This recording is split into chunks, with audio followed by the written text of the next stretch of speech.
اس لیے قرآن مجید نے ہمیں یہ پیغام دیا، یہ سبق دیا کہ برائی کا بدلہ برائی سے نہیں دیا جانا چاہیے، بدسلوکی کا بدلہ بدسلوکی سے نہیں دیا جانا چاہیے، بد اخلاقی کا بدلہ بد اخلاقی سے نہیں ہوا کرتا، بلکہ قرآن کہتا ہے ادفع باللتی ہی احسن، برائی کا بدلہ اچھائی کے ذریعے سے دو۔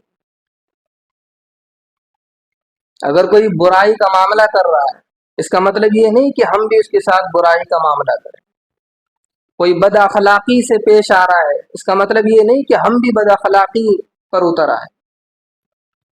کوئی بدسلوکی پر اتر آیا ہے، اس کا مطلب یہ نہیں کہ ہم بھی اس کے ساتھ بدسلوکی کریں۔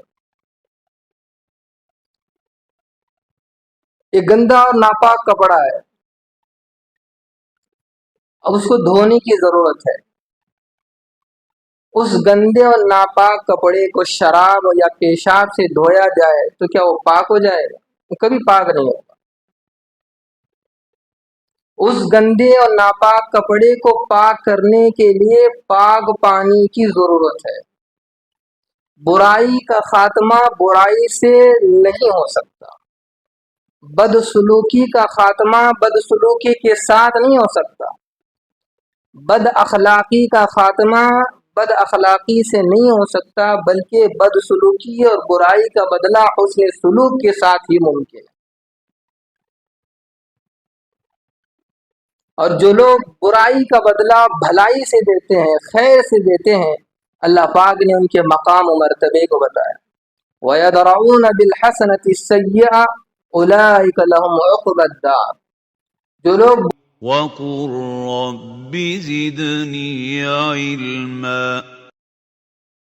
الحمد لله نحمده ونستعينه ونستغفره ونؤمن به ونتوكل عليه ونعوذ بالله من شرور أنفسنا ومن سيئات أعمالنا، من يهده الله فلا مضل له ومن يضلله فلا هادي له، ونشهد أن لا إله إلا الله وحده لا شريك له، ونشهد أن سيدنا ومولانا محمدا عبده ورسوله الذي أرسل بالحق بشيرا ونذيرا وداعيا إلى الله بإذنه وسراجا منيرا۔ قال الله تعالى في القرآن المجيد والفرقان الحميد،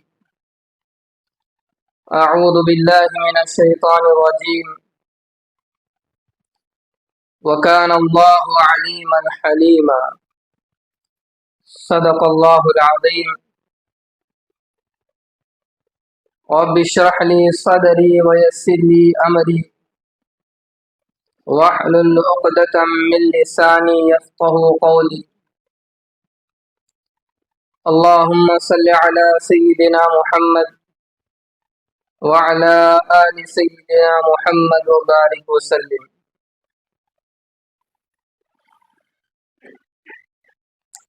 اسلام نے انسانیت کو جن اعلیٰ صفات کی تعلیمات دی ہیں، ان میں سے ایک صفت تحمل مزاجی ہے، برداشت کرنا، سہنا، درگزر کرنا، معاف کرنا۔ یہ اسلام کی اعلیٰ تعلیمات میں سے ایک تعلیم ہے۔ ہر شخص اس بات کو جانتا ہے کہ بوجھ اٹھانا ایک مشقت کا کام ہے، بوجھ اٹھانا ایک وزنی کام ہے، لیکن بسا اوقات انسان مشقت کے باوجود اس بوجھ کو اٹھا لیتا ہے۔